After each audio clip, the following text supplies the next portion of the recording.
First pick. All righty, welcome to another episode of On the Clock. On the Clock is presented by our friends at Titan Bat Company. If you're looking for the highest quality handcrafted wood bats in the game, Titan Bats has you covered with premium maple, ash, and birch game bats in 10 different models and colors to fit your swing and style. As you're gearing up for the season, Titan Bats is the perfect option for your next wood bat. In addition to game bats ranging from youth baseball to softball to men's baseball, Titan Bats also offers award bats that make the perfect gift to celebrate a teammate, coach, or baseball fan in your life. So check them out at titanbats.com. Use the code JB15 to get 15% off your order. It's MLB Draft season. We are doing a live stream to answer all your questions on this MLB Draft mailbag of On the Clock. I'm Jared. We got Tyler, our MLB Draft director, in the house, ready to answer your questions. But first, we got to get into the big news that just happened tonight. The Washington Nationals have fired their manager, Dave Martinez, and general manager, Mike Rizzo. Going to have a lot of draft implications there, Tyler. What are your thoughts on that? I've seen a lot of people on Twitter going, it's a very interesting decision to make a week before the draft, because obviously this time next week we'll be rocking and rolling. So it's again, very interesting timing. I have no idea what kind of implications this does have in terms of what their selection is going to be. I had a thought earlier where, you kind of look at this in a vacuum. Like, the Nationals are just, quite frankly, not good this year. Yeah. I think they're 37-53. They're like a bottom 5 team in the league in terms of record. Kind of wonder, like, yes, you look at what they got for Juan Soto a few years ago, and those pieces are doing good at the big league level right now. Mm-hmm. But everything outside of that has just not really panned out like the Nationals had thought. And it's more of a developmental thing than anything, in my opinion. But I think there's a lot more factors involved in that. And, looking at what they have in the future, they don't have a top 10 pick next year. No. They're restricted by the revenue sharing rules in terms of, I think they've picked in the lottery the past 2 years, so they're ineligible next year. And they're the same with like the Cardinals, the Rockies, and the Angels, I do believe. So they're in a bit of a sticky situation. Yeah. So my thought process was, like, do you go after like Ethan Holiday and view him as the quote unquote safer option because you're looking to have patience with your prospects? You're looking to have a bit of a rebuild ahead. Would you really want to take a gamble, or not necessarily take a gamble? Would you want to go after a guy that is going to come out quickly, like Cade Anderson or someone like that, and try and emulate what the Angels do? Because admittedly, as much as the Angels have had good luck in the first round the past couple of years with Nolan Schanuel, Christian Moore, Zach Neto, they've really not had much success outside of that. Yeah. So it's kind of like an interesting situation to look at there, but also at the same time, Scott Boras and Mike Rizzo were very good friends. And you look at the guys at the top of this draft class: Cade Anderson, Ethan Holiday, Abe Arquette, Boras clients. So, it's really up in the air to see what happens over the next week. I really don't know how off the wall we might end up getting. If we even get off the wall at all, to be honest with you, but we'll see what happens. I think this is just maybe see how much Mike DiBartolo kind of had Mike Rizzo rub off on him, even though they come from two separate backgrounds. Like, Rizzo's very scout oriented. DiBartolo was an intern that got pushed into the role that he is now. So it's definitely going to be crazy over the next week. And quite frankly, I think this is definitely the craziest way to probably end this cycle, is to have this kind of stuff happen a week before the draft. Yeah, it's kind of nuts. And you kind of talked about the misses by the Nationals farm system, right? Like, they've got 2, I think, in the Just Baseball top 100, Yarlin Susana and Travis Sikora. So, like, Susana wasn't even an MLB draft guy. I believe he was an international sign. So you look at guys like Elijah Green, like that. I think that's the big one that we can probably touch on. He's had a 40% strikeout rate at every level, got sent back down to rookie ball this year just to try to figure it out. And I think he's still striking out like 37% of the time in rookie ball. It's like they haven't hit up on those high upside guys, and everybody was high on Elijah Green. Like, there was kind of, I think you maybe can kind of attest to this, but in that 2022 draft, I think people might have been surprised he dropped to 5, but still, like at the same time, it comes more down to like a developmental issue. Like Cade, was it Cade Cavalli hasn't panned out. Like Joey, a bunch of these other guys, Jackson Rutledge, another one that was a first rounder that just hasn't panned out. It just seems like it's on the developmental side. You can do like Drew Cruz, Dylan Cruz into this conversation as well. Like, this is a guy that coming out of that 2023 class was viewed as a 1-1 selection for the longest time, got usurped by Paul Skeens.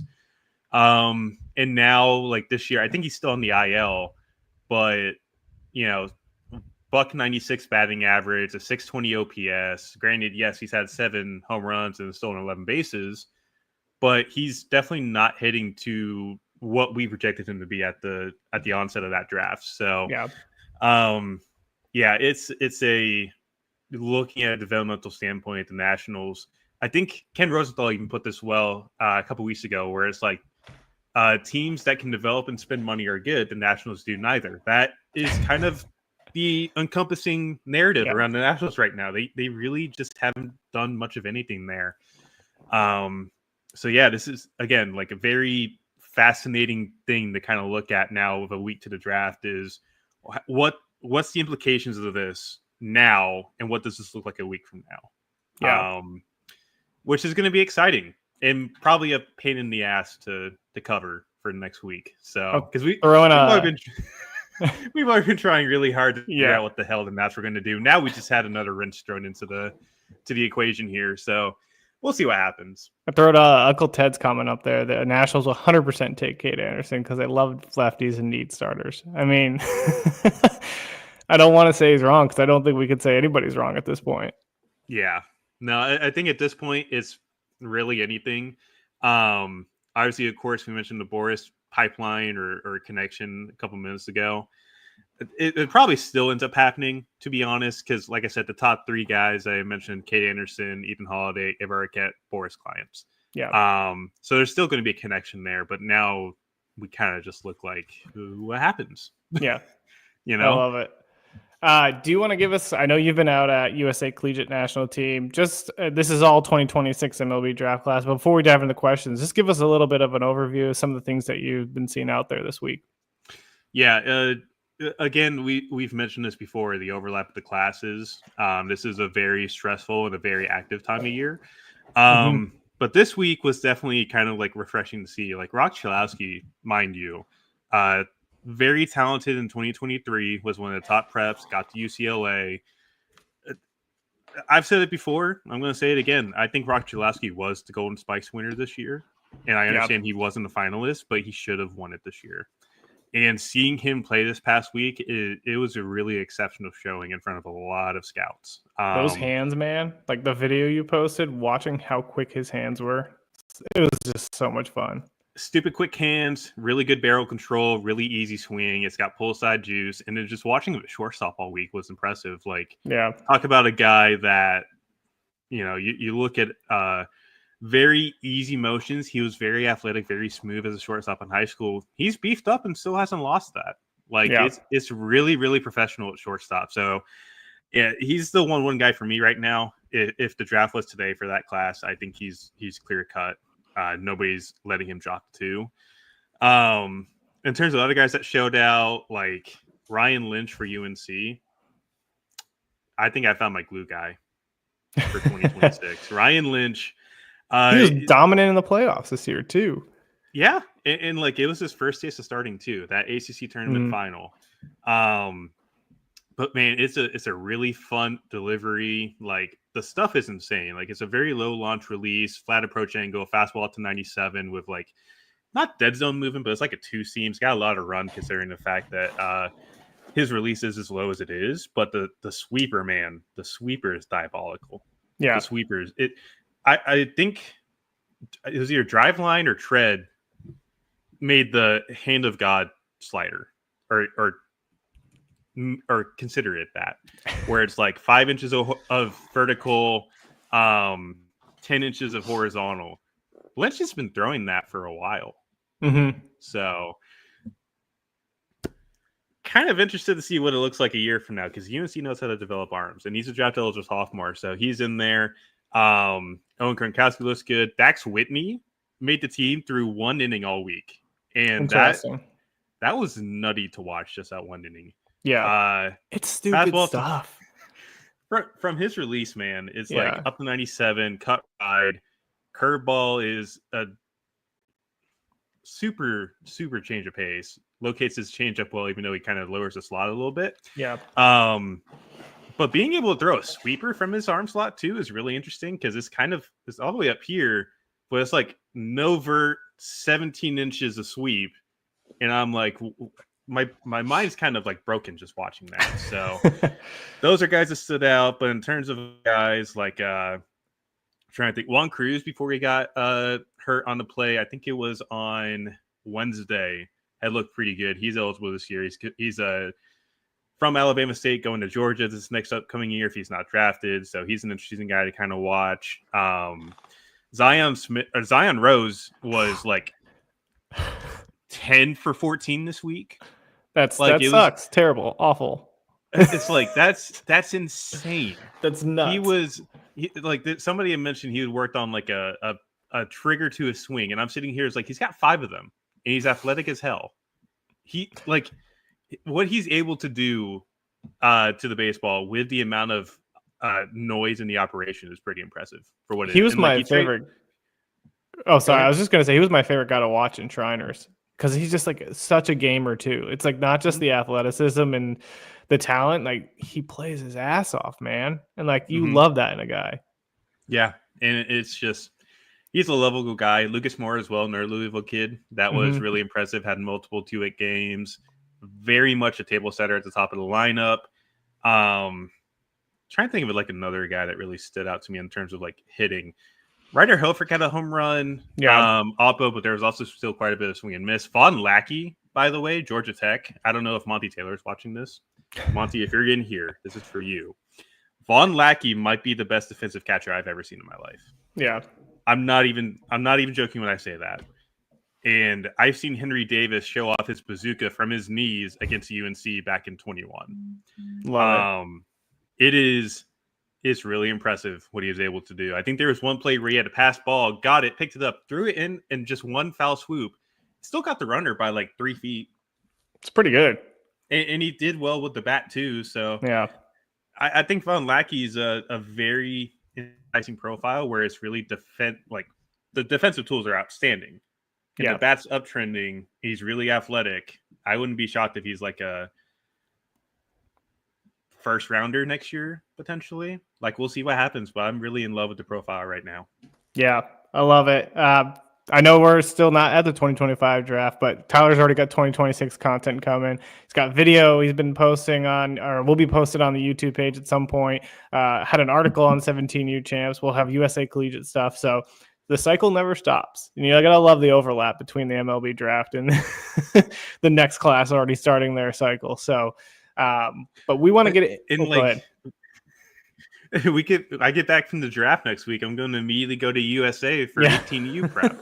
Yeah. And then we got potentially area codes after that. So like, I don't think I'm really going to be able to sleep until at least like late August. Yeah. Maybe later. No sleep for Tyler. That's the theme of the podcast today. And especially this week because it's draft week. Or I guess it's draft week because it's Friday. What, Saturday, Sunday? No, Saturday, Sunday this year. Sunday, Monday. Sunday, Monday. That's right. Yeah. All right, let's dive into some of these questions. Let's start with the chat first. First question we got is from Bradley. Is Cons? Yeah. Where do you think the Royals go with picks 23 and 28? The guys I've heard at like 23, Josh Hammond is probably the biggest one that sticks out to me. Yeah.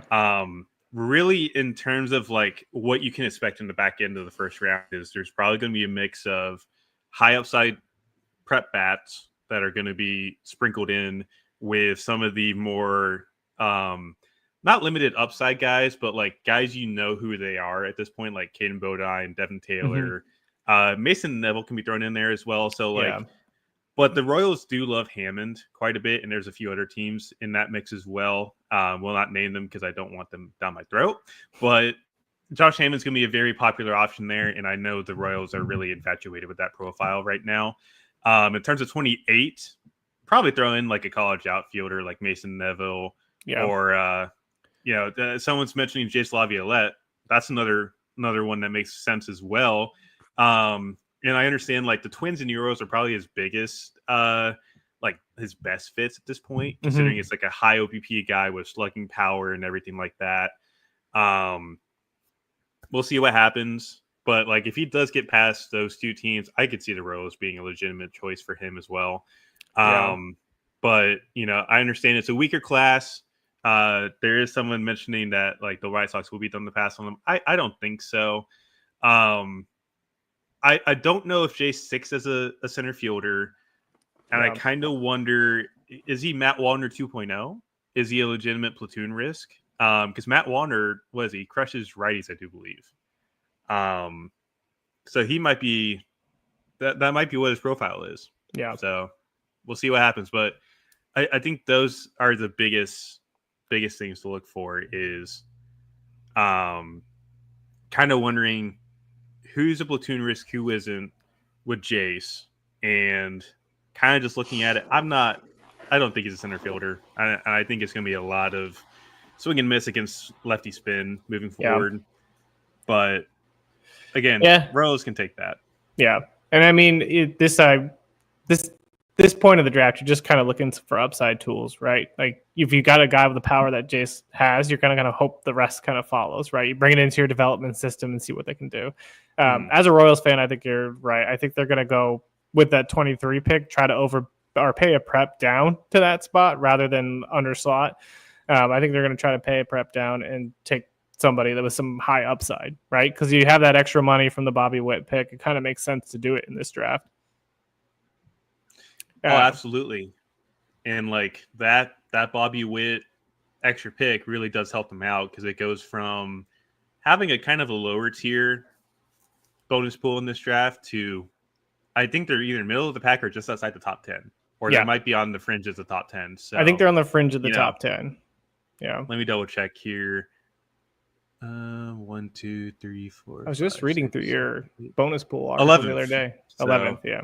They have a total of like, I think it's 12 million, nearly 800,000. Okay. So yeah, that pick of having the Bobby Witt Jr. selection gives them another $3.3 million, if I remember correctly. So that's a big difference. Like that saves them a lot in terms of how they can strategize here. Because if not, they're a bottom 10 bonus pool club here. Yep. Move on to the next question here from Box of Base. Who is the player that needs to go to a specific team in order to be developed right? Name the player and team. All of them, probably. I make that joke only because like dev fit is very important for players, and even at the top of the draft, like if you don't get the right fit, it's still not going to work out. So like, in a vacuum, yes, that like every single pick, every single player, every single team has to have specific fits. If there's anybody that kind of makes the most sense in the first round for me, and this has been linked a lot recently, Steele Hall and the Rays. That I just feel like it's a perfect fit. Because the Rays kind of have looked at these middle infield guys recently with athleticism, twitch. You look at some of the power guys like Carson Williams was a guy that snuck into the back end of the first round with his athleticism, ability to take a shortstop, and his power has really turned a corner since he got drafted.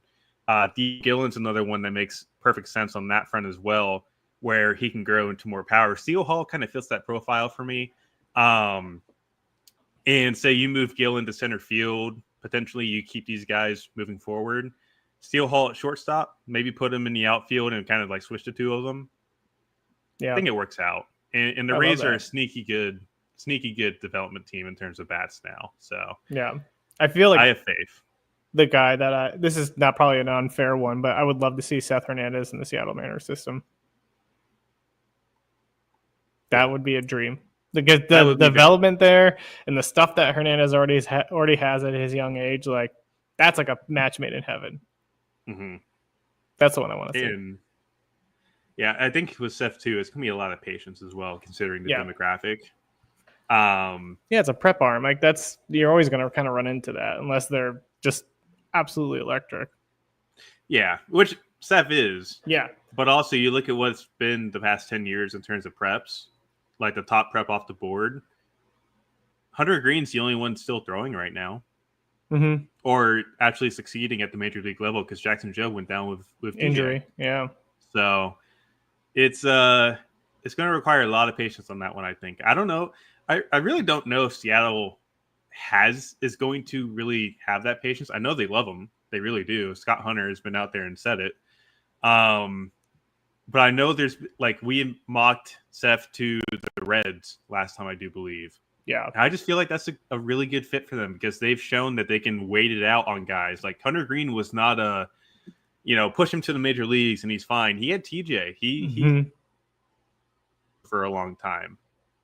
Yeah. We also thought at one point, is this a guy that might be a reliever with 2 pitches only? He's evolved and now they're kind of reaping the rewards of it. But it's also taken 7-8 years to get to that. So we'll see what happens. But that's kind of my take on Seth Hernandez at this point. Like it's really good stuff, but there's going to be patience there. Yep. So that might answer a question for someone else on the line, but that's where I'm at right now on that one. I love it. Next question is from TV Rays fan 2008. What position would suit Irish? I assume Ike Irish in the pro level. Outfield. Yeah. He's going to get a chance to try out at catcher to kind of start. But we've already kind of seen that he doesn't have the footwork. It's kind of really a work in progress back there.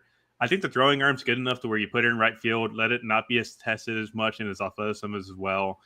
But I think all in all, you're looking at a future corner outfield profile with him and a chance to be a pretty reliable right fielder, I would say. Yeah. But I would imagine he's not catching this time next year. Yeah. Yeah, I agree. I'm on the same boat on that one.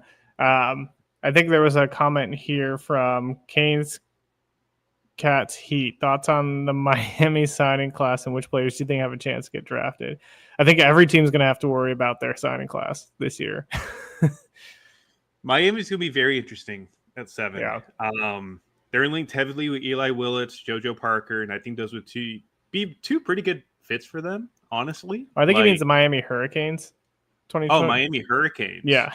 2025 signing class. Let me bring up. That's why I was saying like teams have to worry about their freshman signing class.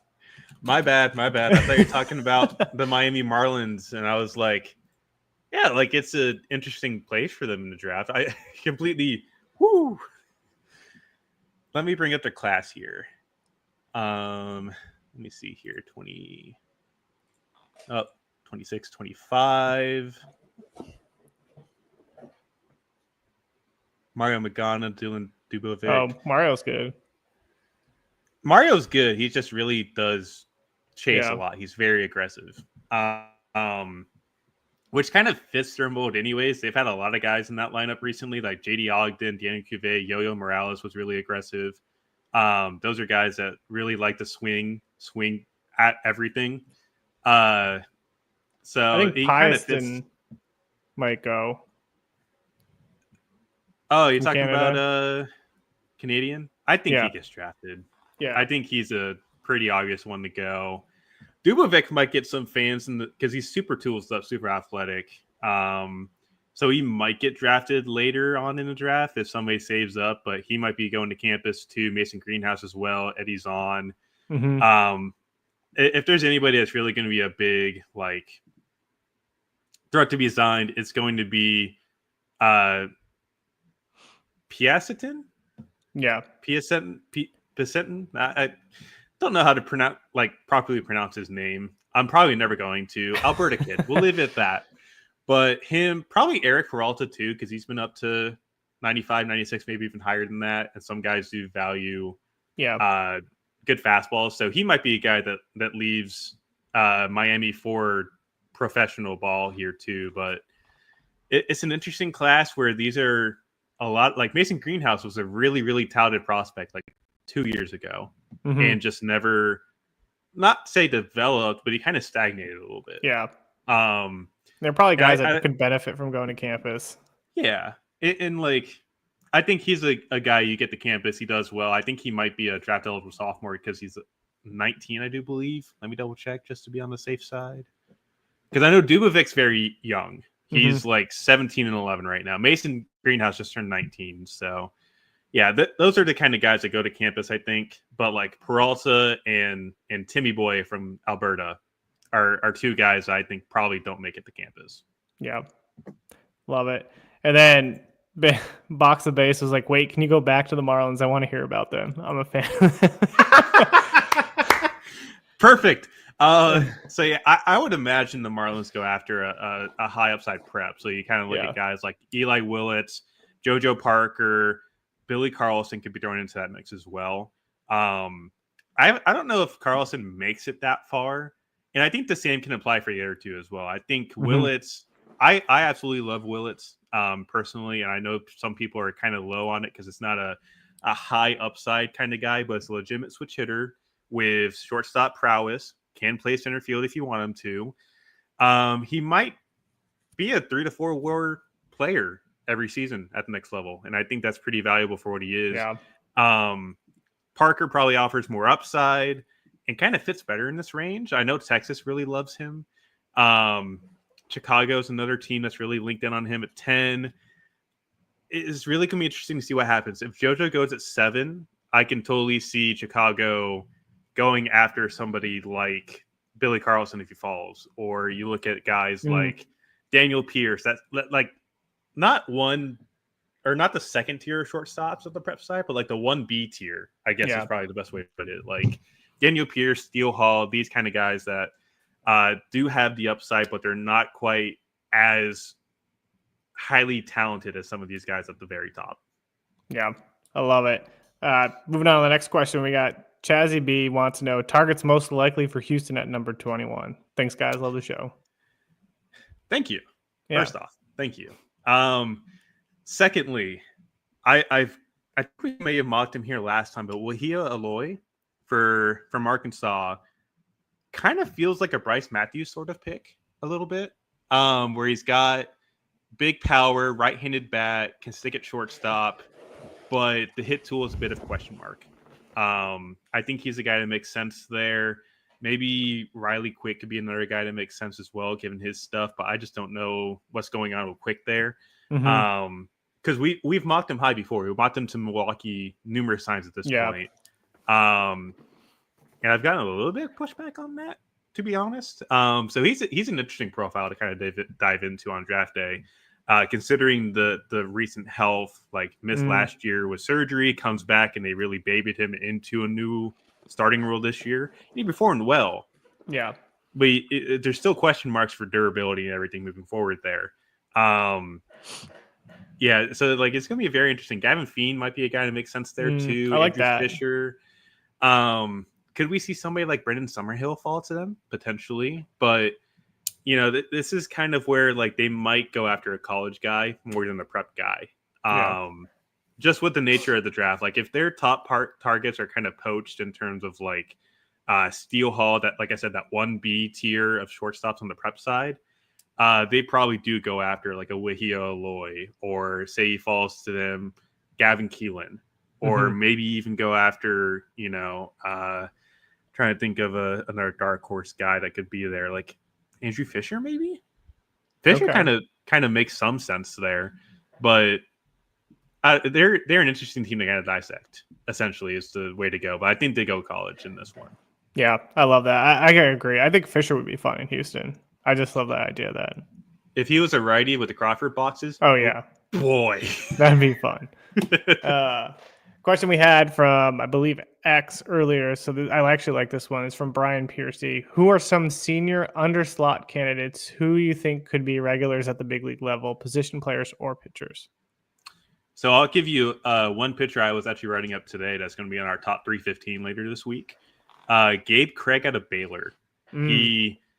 I was writing him up earlier. This is a guy who's been in college baseball since 2021. He just turned 24. So you kind of obviously look at the age and you go, eek.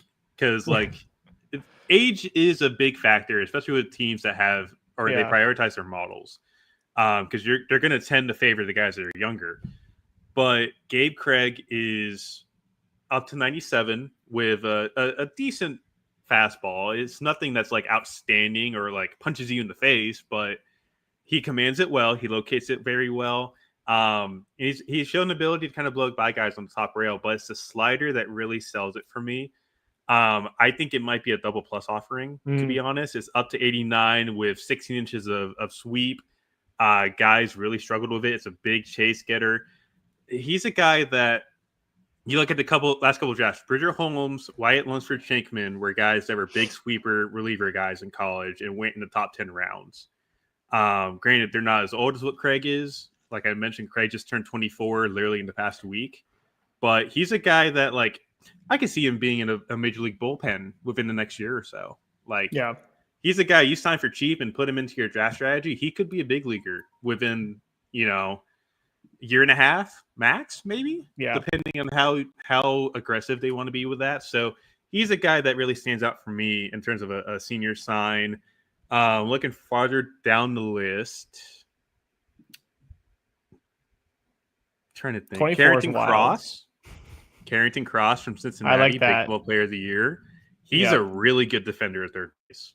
Really good at third base. And pull heavy approach, teams value that quite a bit. I understand we've always mentioned, like, guys can get too pull heavy. With Carrington, he's got the ability to lift the baseball, lift the pull side, and a pull fly ball is one of the most valuable batted ball events in all of baseball. Mm-hmm. Teams will value that. They covet that. He's a guy that could fly through the majors pretty quickly. Zane Taylor, your guy, by the way. Yeah. Your guy, Zane Taylor, could be a really good, quick-moving guy as well. Been up to, 97? Yeah. He changed a lot. Let me see. I think I had mentioned in his report. I didn't even realize he was a senior. Yeah, he is. He just turned 23 too. Wow. So, but he added a cutter, he added velocity, so he's sitting more in the mid 90s, peaked at 98, and the addition of the cutter has been dynamic for him. His last start of the year, just going 8 innings, 14 Ks. Sorry about it. He's also throwing strikes at like a 70% clip. He really transformed his profile this year. So he's a guy that will probably hear his name called pretty early. That's a big senior guy. And I'll throw one more out there too if I could find him. Any thoughts on Jonathan Hogart from Murray State? I haven't dived too much into that profile, to be honest. Yeah, I know his numbers are absurd, but I think he's also approaching 24 potentially. Let me double check on that. Yeah, he's 23 in 66 days, so he'll be 23. Okay. So if I remember correctly, he's pretty aggressive too. He likes to attack first pitch. There's some good power there. I kind of wonder, does a team look at that and go, hey, you helped your team go to Omaha. Here's your reward. You're a top 10 guy to try and help us with draft strategy. Or is he a potential UDFA kind of guy? Seems like a UDFA type, but he might be. But he's a good player overall. I think he's a great kid to talk to as well, from what I've heard. Mm-hmm. So I'll actually throw two more guys out here. Antoine Jean from Houston, who turns 24 in a month. He was Big 12 pitcher of the year, I think, over Tommy Lapour, which I think people obviously were like, I don't know if he deserves it, but Antoine Jean had a K rate of like 30% this year, maybe higher than that. Two really good breaking balls. He's been up to 96, 97. He's a guy that's going to be paid handsomely, or not paid handsomely, but he'll be picked early and given a good bonus, but probably not one that's like breaking barriers or anything in terms of being a senior sign. It's him. And there's another guy I was just thinking about. Where is he? I may have lost him. Sawyer Hawks. That's who it is. Vanderbilt reliever who was, I think he came in from Air Force a year ago, had a really rough year last year, but this year he's kind of turned it around. Really good cut, ride, fastball, has a good changeup, has feel for a breaking ball. He's another guy that could very well be a priority senior sign and rises through the minors pretty quickly. So those are 5 guys to kind of throw out there. Love it. We're going to move on to another question here. This one is from, this goes back to our Nationals talk earlier. Sorry, Cam. From what I've seen, it seems like Mike Rizzo for the Nats likes Eli Willits at number 1. Could you break down the pick, especially what it would mean for the Nats later selections? Well, it doesn't matter who Mike Rizzo likes anymore, unfortunately. Unfortunately, yes. But no, my thought throughout most of the year is if Eli Willis is to pick at 1-1, it's coming with a considerable haircut, considering that their bonus slot was over 11 million. Let me double check on that just to be on the safe side. Yeah, just a hair over 11 million. Okay. And I've been on record saying I don't think there's a player in this class that should break the signing record that we had a year ago with Chase Burns and Charlie Condon, but it's never zero on that chance. So again, my thought process has always been who gives you the biggest haircut at 1-1 and how does that play into the rest of your draft? If it's Eli Willits, I would imagine there's a pretty substantial one. And you probably get some higher upside guys later on. But obviously the connection has always been Boris there. Even now with Rizzo gone, like we had mentioned earlier, whoever you take at 1-1 may just have a Boris client, or they are Boris clients rather.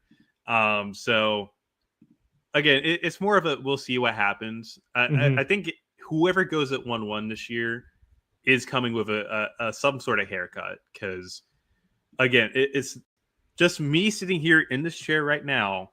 I don't think there's anybody worth 11 million in this draft class. Not 10 million. No. I would even wager 9.5 million, to be honest, but I think somebody does probably get signed for that much. Yeah, I could see that as well.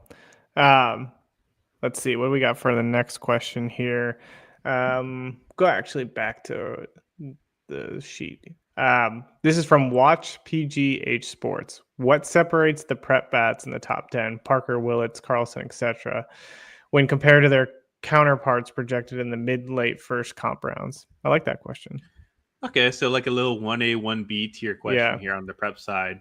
So again, I mentioned earlier, like separating these guys into that 1A, 1B tier, like Steele Hall, Daniel Pierce are two guys in 1B. And the biggest thing with Daniel Pierce is kind of just the hit tool itself. Like he's a proven shortstop. He's athletic as hell. It's a ton of bat speed. But he doesn't really pull the ball that well. It's a lot of up the middle contact. And for me, I want a guy that's going to be able to pull the ball. Because in my opinion, like, yes, you can hit it to wherever you want on the field. But to be a really good hitter, you have to be able to pull the ball. And I'm just not sure if Pierce is able to do that at this moment. Granted, get the fit right. And I think he definitely does. And then you look at Steele Hall, kind of the same question. Like, what kind of offensive impact does he have moving forward? Yeah. He's another guy that's like really good shortstop defender, really twitchy, an insane runner. I think if there's anybody that's going to get an 80 run tool, it's him. But how much power is in the profile? There's a lot of bat speed. It's a little bit long. Kind of wonder if he can shorten up, kind of work on the swing a little bit more. And he kind of does have that same thing where it's a lot of impact to the middle of the field instead of the pull side. And like I had mentioned before, pulled fly balls are very, very important. They are very, very valuable. But to compare them, it's just that there's a bit more questions in terms of their games, especially offensively, compared to like Willits, who we know is going to be a switch hitter with a potentially 6-hit tool. Kind of is what he is. Power, maybe a 40 power at best, but he's 6 at shortstop, can play center field, is a good runner. Billy Carlson, exceptional defender at shortstop. And you're banking on the projection, you're banking on the swing, kind of cleaning up a little bit. And then with Holiday, it's kind of wondering if he can hit, but if he's a 45 hit, 7 power lefty, and he's proven that he can play shortstop, you take that. Like that's a very valuable player for what he is. And like, seven power is 7 power. From the left side, that's valuable in its own right. That's why Jace Laviolette is still considered a first rounder in this class because his power is so good from that side of the plate, even with the question marks. So, and again, it also kind of helps that he can play center field and has more athleticism and a lot more speed than you would expect for a guy that's 6'6", 230, 240. But again, like left-handed power is highly valuable to teams, and they really do covet it. Yeah. No, I agree. I think that's awesome way to answer it. Let's go to the next question. This one kind of segues off of your last response. It's more about prep bats in general. This was from Dim in the Discord. What are some of the prep bats you could see moving up into the top 10 or 15 picks in the first round via underslot deals? Via underslot. I won't say JoJo Parker because I think he's a legitimate top 10 talent. Mm-hmm. Yeah. Case and Cunningham, maybe, depending on how people view the defensive ceiling. Like, there's no question he's going to hit for average. There's some sneaky pop in there. It's not Tamar Johnson levels of it's a big, powerful kid that's on the smaller side. But looking at Cunningham, we have had question marks of whether he can stick at shortstop moving forward. He might be a second baseman. If a team really does think he's a shortstop, then he can definitely be that kind of player to be in the top 10 under slot, go from there. Steele Hall, maybe. Daniel Pierce, maybe. Again, you're really banking on the fit and your development team to really help it their hit tools and their swings.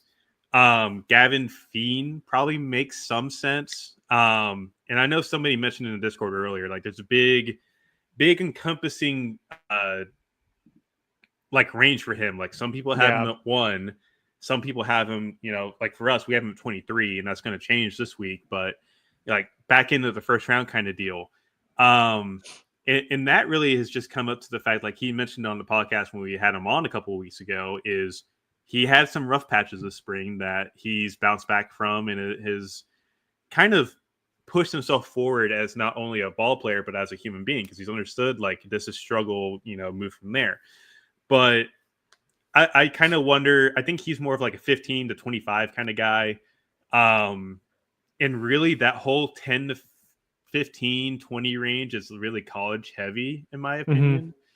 Xavier Nyans, maybe, but I think he's more of a fit for like Minnesota or Baltimore, who really values like potential high on base power guys from the left side. So I think at the end of the day, probably Kaysen and the other two guys, Hall and Pierce, probably make the most sense. We'll see if it happens, though. Yeah, it's gonna. I don't know. This draft feels like to me it's gonna be a lot harder to find underslot deals happening. Yeah, it's just with the nature of this class, the weaker nature of it, rather. Yeah. It's kind of tougher on a lot of these teams to kind of find these gems, or hidden gems, rather, if we want to call it that, like a Braylon Payne kind of deal. So we'll see. Braylon Payne's kind of a different way to kind of put it, because I had him a second rounder last year. He was the 18th overall pick. So we'll see what happens there. But yeah, those are the three guys that make the most sense. Probably Cunningham the most sense of all those three. Next question we got is from Sven, who wants to know, will Mississippi State's record with 14 draft picks in 2024 be broken this year? Is that including their recruits? That's a good question. I don't know. But I think it probably is. Let me double check.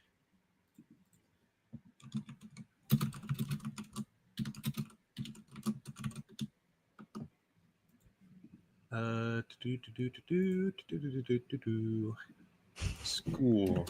Whoever's coming into the podcast right now, just hearing you type and going is gonna be like, what is this happening?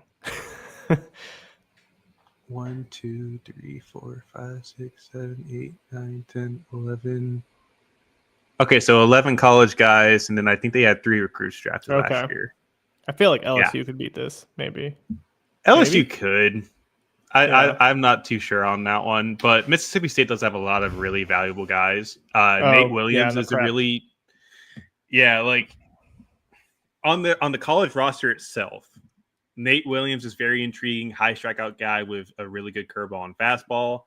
Ben Davis has already pulled out of the draft, so he's kind of like an irrelevant piece now. But trying to think, Ace Reese isn't eligible until this upcoming year, so he's out of the equation. I think they're going to lose a lot more recruits than probably college roster guys, personally. Yeah. Yeah, I agree. I But mean, the roster like isn't fully strong as it used to be in the past. yeah, but it's a very interesting question. I do like that kind of question, but Yeah. um, I would wager they lose a healthy amount of recruits because obviously the Parker brothers, JoJo's a top 10 pick in my opinion. Yeah. Jacob's not too shabby either. He's a very powerful left-handed hitter in his own right. I want to say they got Jack Bauer not too long ago as well. And I feel like somebody probably gives him a pretty hefty bag somewhere in the comp round or even second round. Landon Harmon's probably gone. Peter Mershon, who was the brother of David Mershon, who was an Angels pick either last year or the year before, probably gone. Parker Rhodes is probably gone. Max Miller's another guy that's probably gone. Maybe if Sorry, somebody Mississippi really, State. yeah, sorry guys. You did well in the portal though. I'll give you credit. Davion Hickson's probably gone as well. Now that we think about it, Yeah. Tanner Bellevue too. Like Tanner Bellevue was a guy that was a primary catcher and comes out throwing 97, 98 this year. So,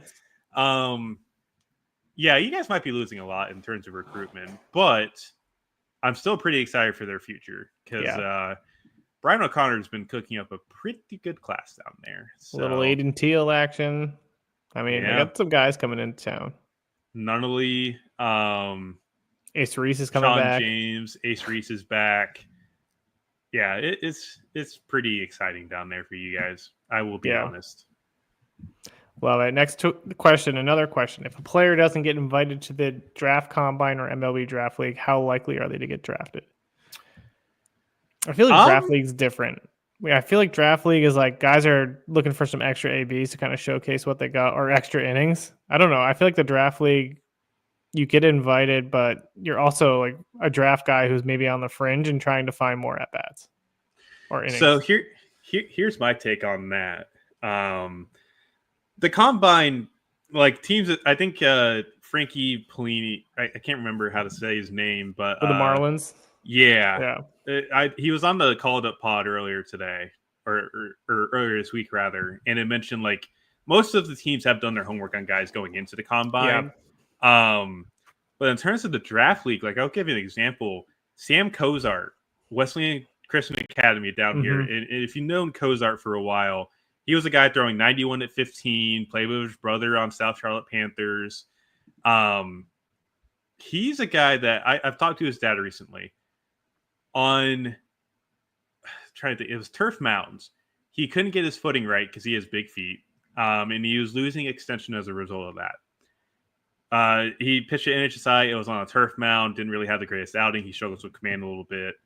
But flash forward to the draft league now. He's been up to 97, has a good breaking ball. Extensions jumped up half a foot because he's getting better landings on the mound on terms of a clay mound. And teams are really in on that kind of profile right now.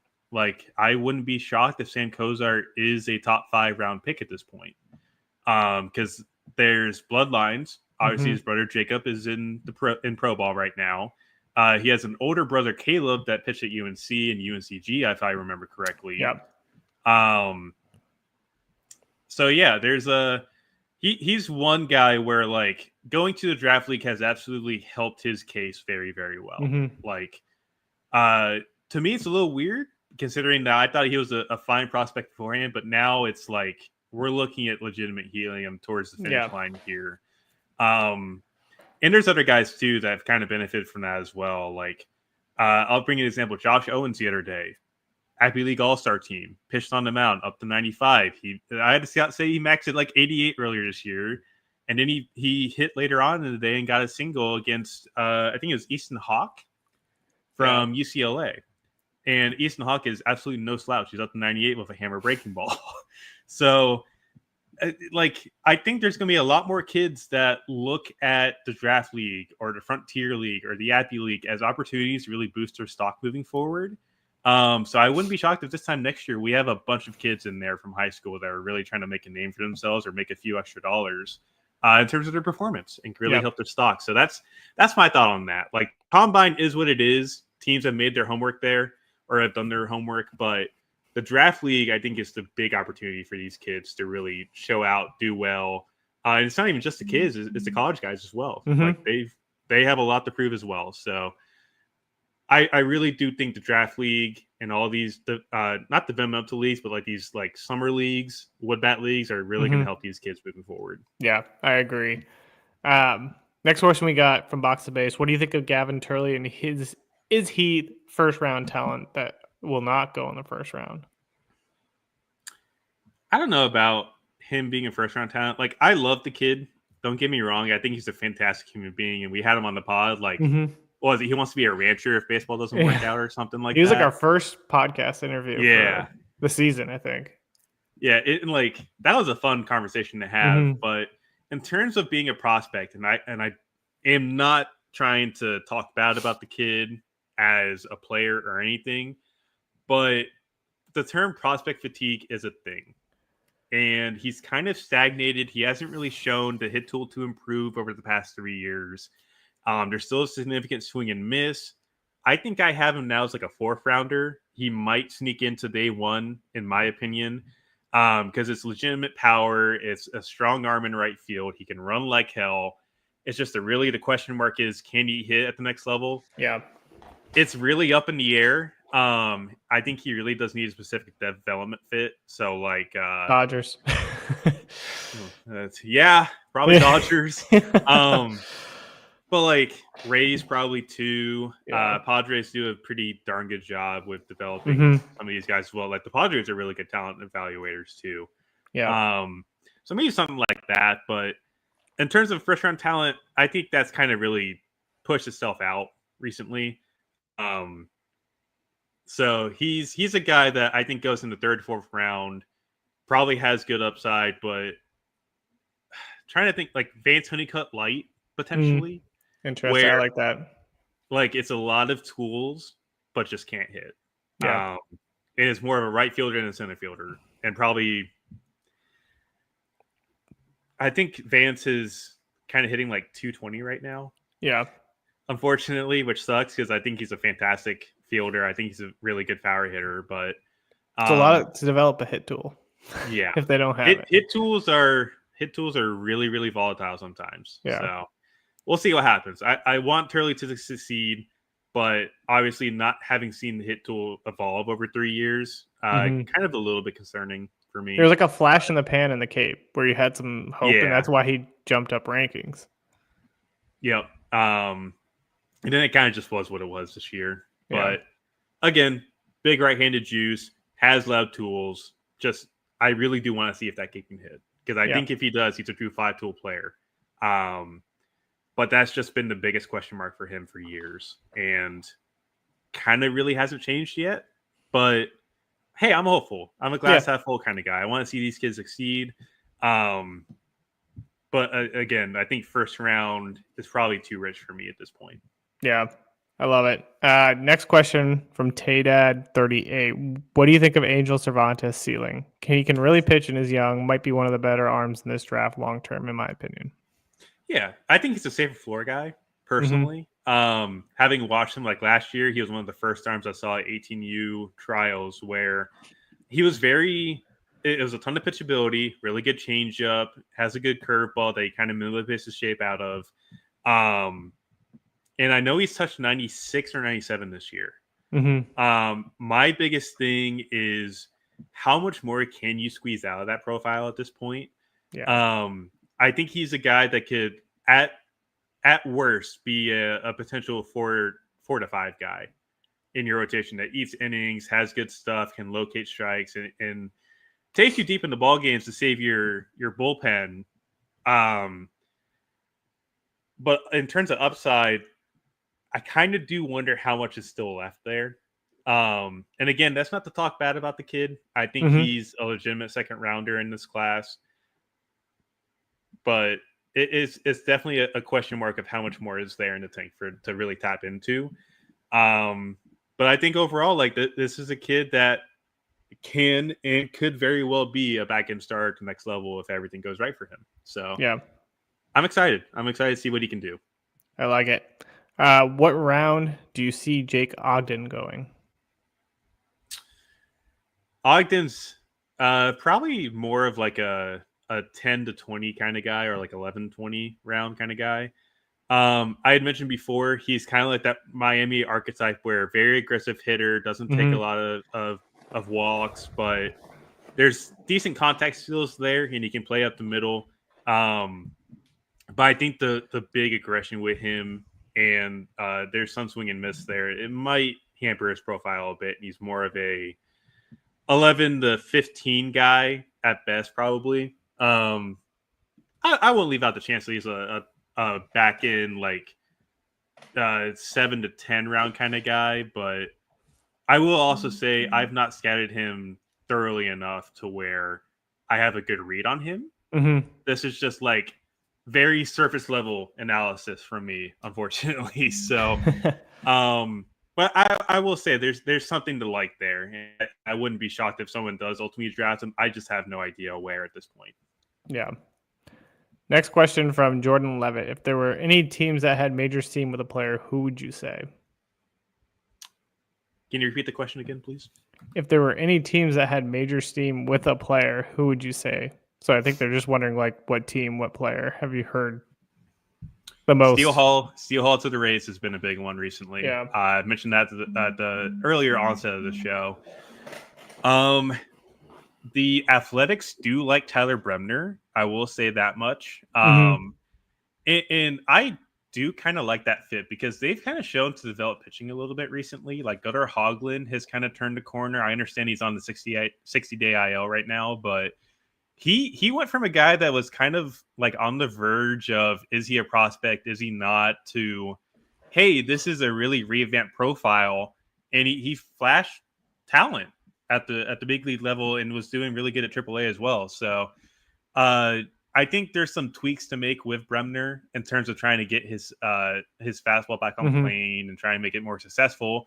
He's also got to really work on a slider moving forward because it kind of backed up a lot this year. But, you know, it's a good fit. I think that's definitely one that could have some steam going on throughout the week. But obviously the big one, the biggest one has been Steel Hall for me. Yeah. I would say as well, like JoJo Parker, Eli Willis to Miami has been said quite a bit recently. And again, I had also mentioned Texas and JoJo as well, but that's kind of interesting to see what happens there. And I will say this, I do know the Reds do love Seth Hernandez. That I had mentioned earlier about patience, that could be a fit that works out well for them. So, I like it. We'll see what happens. But those are like the big four that I've kind of heard. If there's another one that makes sense, probably Ethan Holiday to Rockies if he's not the first overall pick. That's like, I think everybody understands that might be a possibility. A little connection there. So just a tiny one. Yeah. So, but like, I just don't know how much of a hot take that would be because I feel like that's kind of anticipated at this point. Yeah. Garrett Fills on X wants to know, do Luke Stevenson and Caden Bodine both hear their names called in the first round? I kind of have them both as comp round picks right now, which I guess I agree there. I guess in totality, like, yes, that's still a first round pick. So I would say yes. Yeah. I just don't think they're back in like main first round guys. I think you hear their names called within like 30 to 40 range. Because Stevenson does have some batted ball issues to kind of dissect. Like his in zone contact's not great, but he's also a very good catching prospect, has a great arm, and is big power from the left side. And Caden Bodine is, yes, he's a switch hitter. He's kind of like an atypical catching prospect because mostly you expect catchers to be a big power threat. Bodine's not really that. He's more of a hit-oriented contact guy with the ability to switch hit. Is a really, really good defender behind home plate now, which is fantastic. He's really good framing. But he's also kind of is what he is at this point. So in terms of that, it kind of limits his profile a little bit. But, you know, these are guys that have track records of performing. Bodine especially, like this is 3 years of hitting over 300. He just really played a big role in Coastal Carolina winning 27 straight games and making it to the College World Series final. Yeah. So, you know, there you have it on that one. Next question from JCM on X. Any chance my Reds have a shot at Arnold or Arquette at 9? Arnold, yes. Arquette, no. Yeah. my thought process at this point, and kind of some rumors I've heard around, are if Cade Anderson is gone by number 3 to Seattle, it probably is Ava's most likely destination. Mariners do like Ava, and I think he's probably the most pro-ready college bat class. But it really does determine, like, you have to see how the top 2 kind of shake out at this point to make that a thing. If he falls past 3, I wouldn't rule it out, but it's an interesting one there. But Arnold, I think, has a chance of kind of slipping a lot farther than people suggest. Yeah. I wouldn't be shocked if he falls out of the top 10, to be completely honest with you. Interesting. Like, it might be a possibility that this happens. Yeah. And I know we were talking before the show, like, could Chicago take their 3rd straight college lefty? Or not college lefty, but like Noah Schultz, Hagen Smith, and now you add Arnold to the mix. Well, that's like that leads into Jonah of 365 names you've heard of the White Sox. Yeah, Jamie Arnold makes sense, but I think most of the connections there had been on the prep side. Yeah.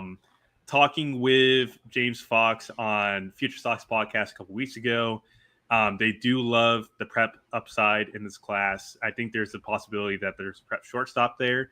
JoJo Parker falls there. He's going to the White Sox. I really feel like that's a really good connection for them.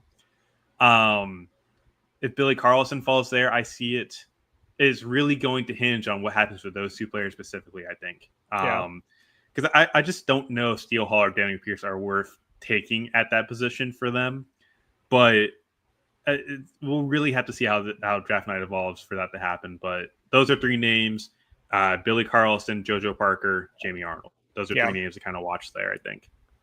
I love it. Oh, it's sticking on the prep theme here. Peter Apple, our lovely founder and host of the Just Baseball Show, wants to know, how does this crop of high schoolers projected at the front half of the draft compared to other recent drafts?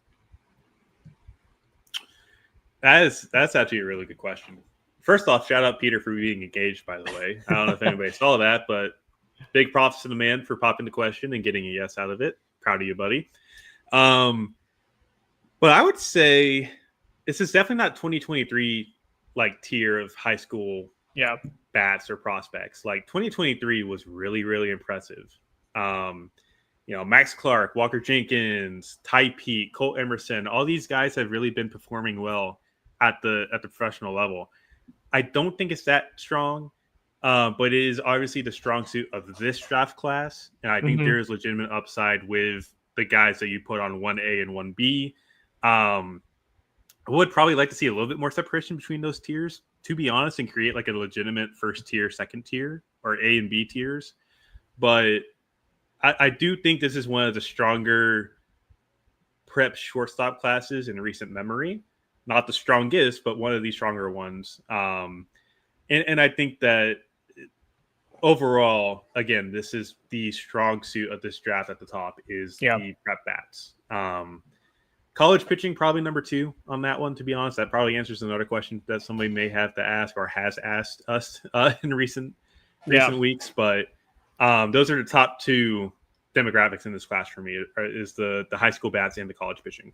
Yeah, I love that. And that kind of leads into Chazzy B's question here. Highest upside prep players that won't go in the top 15 picks. Nines looks tantalizing. Quentin Young, 2 maybe.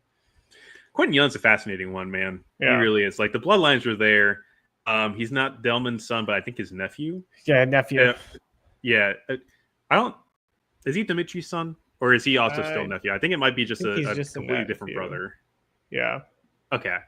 So when I saw him last year, he's obviously the very stereotypical, projectable 6'5", 225. Oozes athleticism. Is also a right-handed bat with power over hit. But he hit a bunch of tanks this year, man. It's a legitimate impact to all fields. It's a strong arm, probably a right field, maybe a third baseman.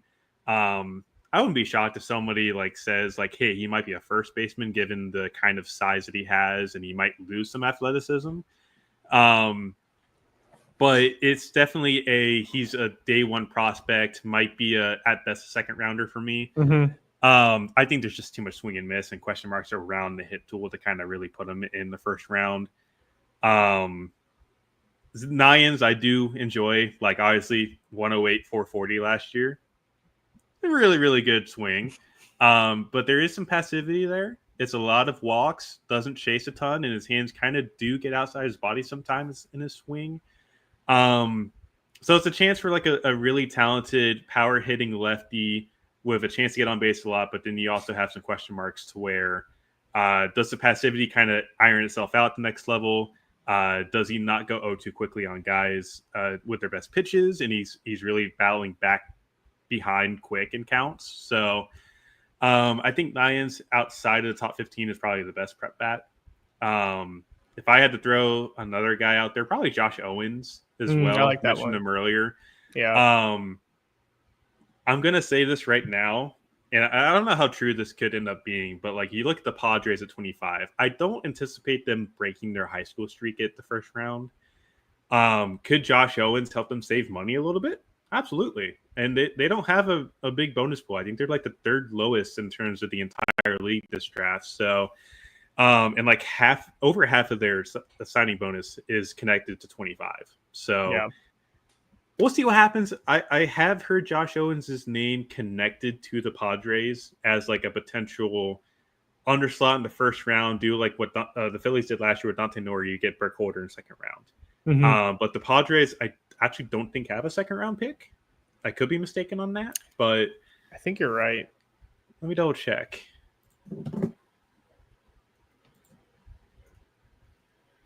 No. Yeah, no second round by the looks. That's right, because they gave it up for the Nick Pivetta signing. They have another pick at 99, so they have 2 picks in the top 100. Yeah, that's tough. Yeah, so yeah, that's a connection I've heard. I don't know if it'll end up being true or not, but Josh Owens at that position might make some sense for the Padres to save some money. I like granted, granted, I know he's a bit lower on the current list we have out, but I do plan on kind of bumping him up a little bit. I think he might be a legitimate second rounder in this class, and go from there. Love it. Moving on to the next question. This is from our friend ASU Enjoyer in the Discord. I know where this is going. Who could you see having the best career from outside your top 300, and why is it Kian Vu? So, Kian Vu, I know I gave that. I don't know their full name. I'm going to go with Enjoyer here. I know I gave it a bit of a cock tease earlier in the years. He'd be part of the top 300, and I kind of took him out.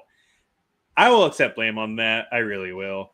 But in terms of Vu, like he's a pretty interesting prospect where obviously you've seen the raw numbers. Like it's a lot of average or a lot of average. That's really a good way of putting it. Good job. You're on par on 3, Tyler. Anyways, he does hit for a good average in college. There's a bit more swing and miss. He's a bit aggressive, but there is some power there. Might be a corner outfielder guy, but I could totally see him being a decent prospect overall, depending on where somebody takes him in the right fit. In terms of someone outside the top 300 that probably is making the board update later this week, Gavin Lauritsen, probably from Foothill High School out in California, showed out really well at the combine. Last month, has a really good breaking ball, but anyone outside of that, if there's somebody that makes the most sense to me, this is actually a bit difficult. I would probably say somebody like one of the Canadians, the Canadian prep guys, not Will Hines because he's on the board. Tyson Moran's on the board. Who's the guy that I saw? Rompre, I think is his name. No, pitcher. No, Brenham's making the board. I'm not adding him. Who? Or I'm not including him in this. Oh, Justin Brenham? Or is it? No, what? Justin Rompre. It's the one that went yard in your Shane Brenham. Sorry. Yeah, Brenham's making the board. I do like the operation there, and I think teams are pretty in on him. But Justin Rompre likely does miss the top 315. But but it's legitimate right-handed pop. He's a JUCO commit. He's really young. He probably does get popped in this class. Yeah. And I think there's enough there to really project a role moving forward for him. I really do. So we'll see what happens there. But I think outside the top 315 that we'll have at the end of the week, probably Rompre. And like, shout out Canadian baseball, by the way. Also, having them in the MLB Draft League, keep doing that because it's awesome. Yes. I love it. Sean Duncan next year might be a first rounder. Just putting that out there. Just putting that out there. I think Joe Doyle told me it was like David Shields 2.0, and I was like, yeah, that makes sense. I see it. Yeah. That is definitely a good comp to make there. Yeah. Next question here. Speaking of Canadians, what round do you see Tim Pyston and Eric Peralta going in, and how much with their slot command? Is this the same Miami guy asking this? Yes. Okay, cool. I have to make the connection there. But Timmy probably goes somewhere in like the third to fourth round. He's a left-handed bat with power. We mentioned before, teams do value left-handed power. There's field to hit. I think he goes pretty high. Peralta's a bit more interesting, where I think there's some inconsistency with the secondaries. Command kind of gets out of whack a little bit. I would wager Peralta gets a chance somewhere in the back end of the top 10 rounds.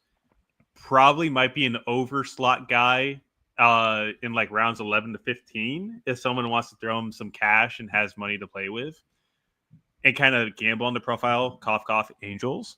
Because the Angels have done that a lot recently. I think that's probably his biggest chance to get signed away from Miami. But again, I think he has a bigger chance of making it to campus than Timmy Boy. I'm not gonna pronounce his name, to be honest with you. So we're probably getting it wrong. He is Timmy Boy the rest of the cycle, to be honest. This question from Kyle, I think we already answered. What prep player not in the top 10 is likely to cut a massive deal? That was Casey Cunningham. Yep. Yeah. Or well, I guess we'll jump into the 4-6 range. I guess that's the same. Which player's not in the top 10? I don't know. I feel like the 4-6 range I don't know if they're going to see a massive cut. I don't anticipate a big cut there, to be honest with you. Because my anticipation is, say, Heath and Holiday goes to the Rockies at 4. The Rockies are known to spend heavy on some of their prospects in the top 10. Again, Condon tied the record last year at $9.25 million after not being a 1-1 pick. Like, we all kind of thought he may have been that last year. And that was an overslot deal, if I remember correctly. So I think they've done it with Benny Montgomery as well. There's a few other guys they've probably done it with. The Rockies probably won't cut a deal with anybody, especially if someone does fall to 4 for them. Cardinals depends. Pirates maybe Billy Carlson, but even then, Billy Carlson's viewed as a top 7-8 pick selection. So that's kind of like throwing a bone out there and hoping something sticks. But I love it. That's probably what it looks like at picks 4 to 6 this upcoming weekend. Yeah. We're going to go with 3 more questions here to wrap up. First one is kind of in the same theme of prep. Chazzy B wants to know which prep shortstops are likely to go in rounds 3 to 5. Are you most intrigued by? Personally, I really like Josh Gibbs and his lightning quick hands. Thoughts? Gibbs is a good pull on that one. I like that one because he mentions it like very quick hands. It's a lot of movements. I think I've been on record saying it's like a Zach Neto 2.0 kind of deal. Pretty young for the class too. I also do wonder. This is probably a topic for another show, but like the Georgia recruiting class this past year, all their freshmen are at different schools now. Yeah, like that is a very old team, and Wes Johnson has proven to show that he does kind of cater to the older guys a little bit more than some of these younger guys. So, so I wonder if that plays a role in him being drafted. So we'll see what happens. In terms of shortstops at the prep level, Tyson Moran is the first guy that stands out to me, one of the Canadians we had talked about. North Dakota State commit, 19.5 on draft day next week, but it's really adjustable swing plane, good power from the left side. He might be a second baseman, but you're really banking on the offensive tools there. I think he's a very fascinating prospect to really dive into. So he's a guy that's like up on my list. Landon Schaefer, Carson Brumbaugh. Trying to I like see who Brumbaugh. else. Brumbaugh's good. He's very. You remember when he was throwing 97 Yeah. on the mound, and now he's a legitimate bat. So Yeah. Jaden Stroman's not a shortstop anymore. I don't know why I still have it there. He's going to be a right-handed pitcher. Looking farther down, Jack Rucker might be a guy that he's got a long track record of performing down in Louisiana, and might be a guy. He's young enough to where he does kind of help with models a little bit. Ethan Moore is probably another one, but I don't think he's a shortstop, to be honest. And I think if there's one more guy to kind of throw out there that isn't like Josh Gibbs or anything, Diego Velasquez or Cade Elam are two guys that kind of stand out too. Velasquez very young, 17-10 on draft day next week. Yeah. Southern California commit. Might be, it's a lot of twitch, a lot of power projection there. He's also pitched and been up to like 95, 96 on the mound too, so he's a two-way guy. And then Elam, I think he had handmade surgery like beginning of the spring or something. Came back while he was still kind of nursing it a bit. Yeah. And was still hitting the ball exceptionally well. And he showed out very well at Super 60. So those two are kind of wrap it up. And if there's other guys like CJ Hughes, Gustavo Melendez, we'll see what happens there. But those are guys on the prep side that really stick out to me in terms of that range that could very well be productive prospects moving forward. So Connor Dorney got us Gustavo Melendez BP footage out on our YouTube, so make sure to check that out. Check out Connor as well, please. Yeah, awesome stuff. Please. He's awesome. Yeah. Speaking of colleagues, we'll go to JD Cameron's question here.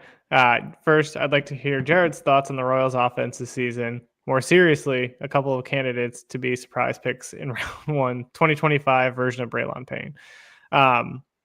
I'm not even answer the first question. No, you answer the first question. Don't leave JD hanging like that. What's your saying? Hot, stinky doo-doo butter? That's the Royals offense outside of Bobby Witt Jr. and Vinny Pasquantino? yeah, it's hot, stinky doo-doo butter. It is. At least Pasquantino's now on pace for 25 home runs and 100 RBIs, so can't complain there. But outside of those two, it's bad. It's real bad. I think Salvi's got like a -2 WAR this year or something. So it's going well. He's bad defensively and he's bad offensively. So it's even great having an aging Salvi for another 2 years. And he'll probably get a third-year extension at some point. So anyways, I hope you're happy, JD. Now I'm depressed.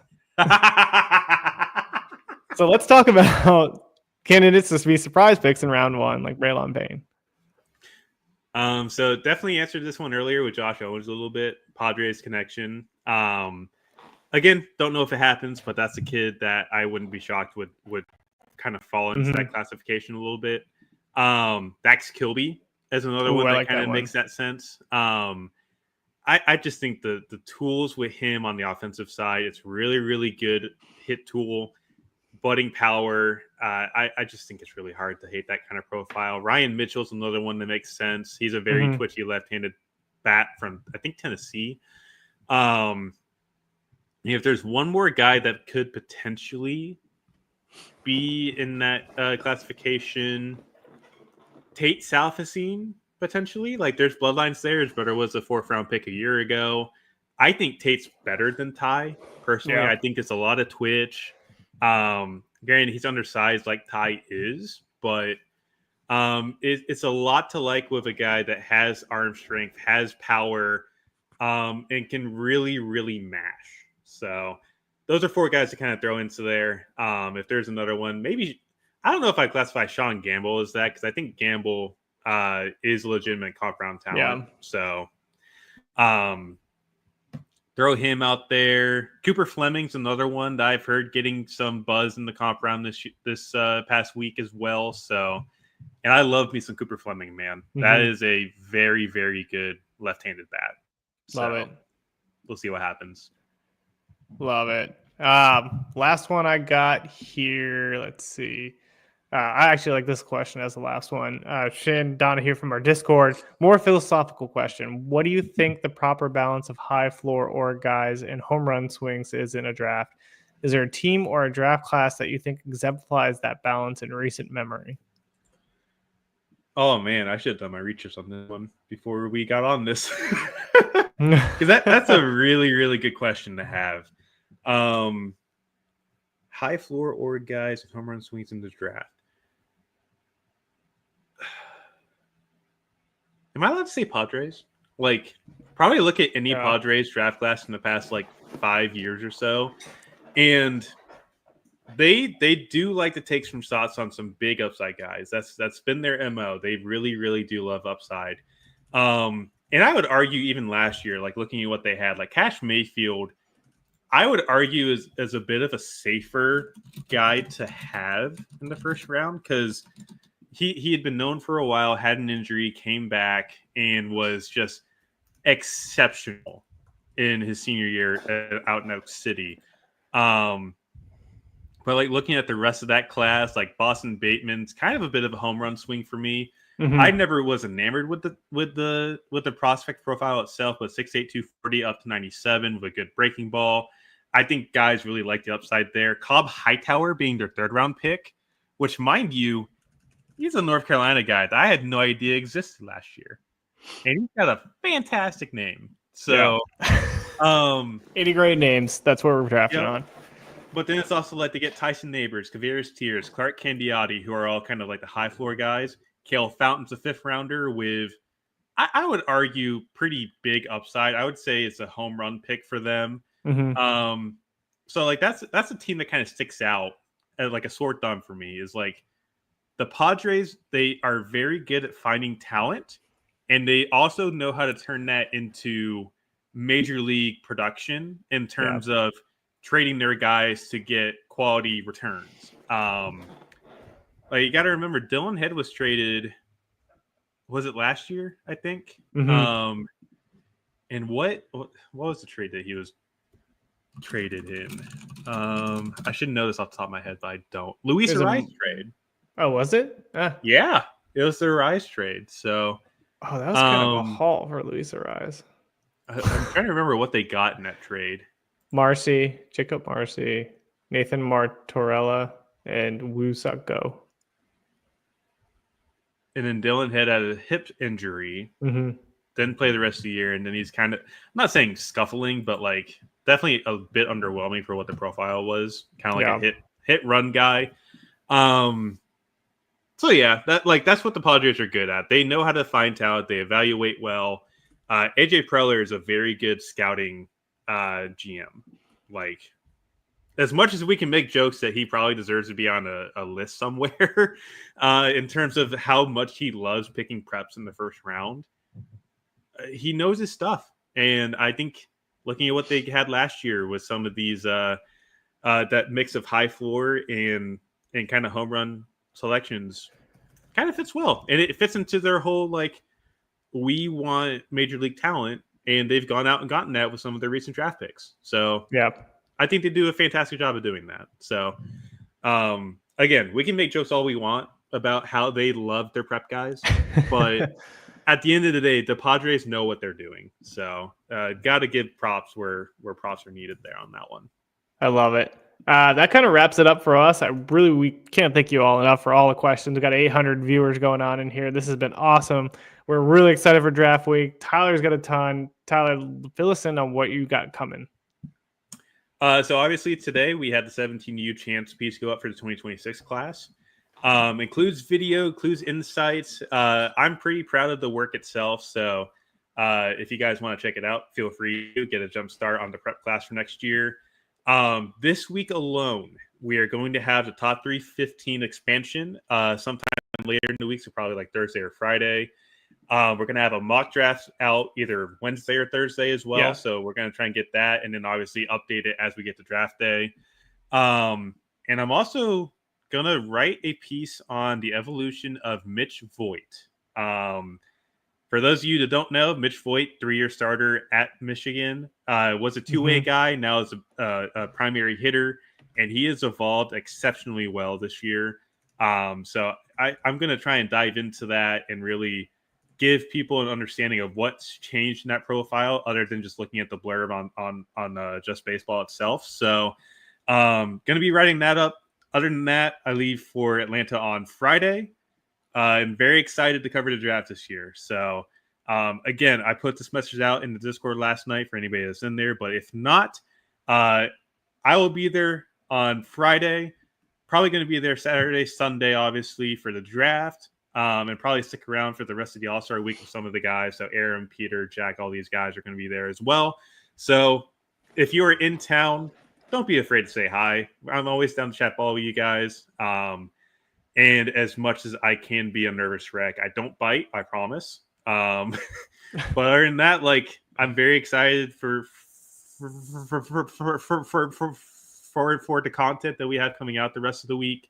And we probably might have a live tracker with live reactions too, and we'll have a live stream as well with Aaron, Peter, and the boys on Sunday. So we'll announce more plans later this week. But again, if you're in town for the draft this week and you recognize us, want to say hi, chat some ball, feel free to. I am 100% down to do that with you guys. And again, thank you for just everything, making us welcome in a new place and enjoying the content that we've been putting out. So thank you guys for giving us the voices that we have right now. This is an exceptional crowd to be in front of.